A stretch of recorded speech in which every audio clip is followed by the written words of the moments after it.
علم قائم کرو. کیا قائم کریں گے؟ مراکز علم قائم کرو. مراکز علم اور مرکز علم کیا ہے؟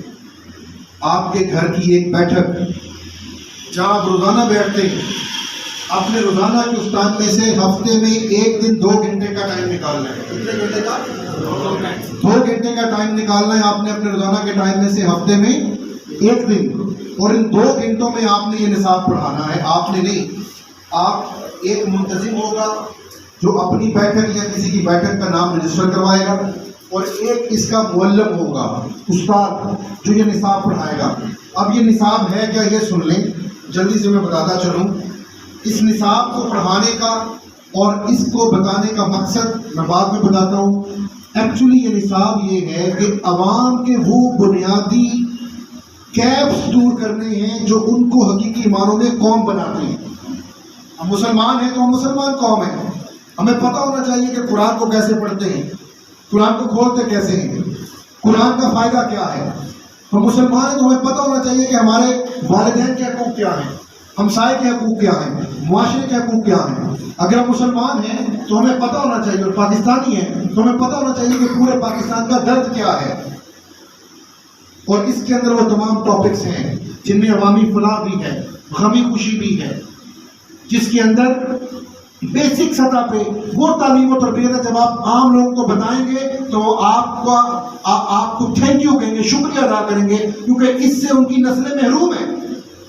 وہ سنوکر کلب میں ہے، وہ اگر کسی مسجد میں جاتی ہے تو وہاں کچھ اور پڑھایا جاتا ہے، اسکول میں جاتی ہے تو تعلیم کسی اور طرح کی دی جاتی ہے. تہذیب نہیں بدل رہی، شخصیت نہیں بدل رہی، وہ اچھا انسان نہیں بن رہا، اچھا شہری نہیں بن رہا معاشرے کا. اور اس کتاب کے اندر وہ چیزیں ہیں جو اس کو ایک اچھا شہری بنائیں گی. اور جب آپ اس کو ایک اچھا شہری بنا دیں گے تو پھر ایک معاشرے کا قیام ہوگا جس کو کہتے ہیں مستوفی معاشرے کا قیام. اور مستوفی معاشرے کا قیام کس بنیاد پہ ہے بھائیوں، اس کو سوچ لیں تو آپ سمجھ جائیں گے. ایثار اور قربانی. ایثار اور قربانی. کیسی قربانی؟ مستوفی معاشرے کا قیام اگر سمجھنا ہے تو تھوڑا پیچھے لوٹتے ہیں. جیسے زاہد فخری نے کہا تھا کہ دوڑ پیچھے کی طرف، اے گردش ایام تو ساری صدیوں پہ جو بھاری ہیں وہ لمحہ ملتا، کاش سرکار دو عالم کا زمانہ ملتا.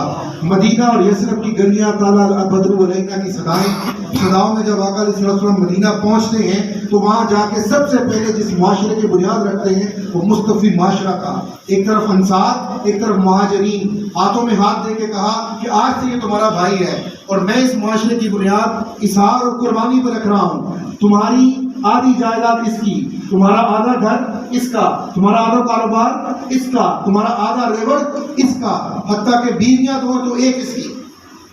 قربانی مستوفی معاشرے کی بنیاد ہے. ہمارا معاشرہ کیا ہے؟ جس کو تکلیف ہے، جس کے گھر دکھ ہے اسی کو تکلیف، جس کو تکلیف ہے اسی کی آنکھ میں آنسو، جس کا کیا ہے اسی کو افسوس. جب ایک گھر کو دوسرے کا افسوس نہیں، جو بھوکا ہے اسی کی بھوک.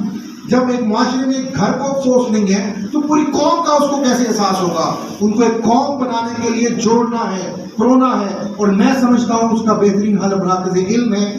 7 لوگوں سے آپ اس کا آغاز کر سکتے ہیں. ہفتے میں ایک بار یوتھ نے نوجوانوں کو فوکس کرنا ہے.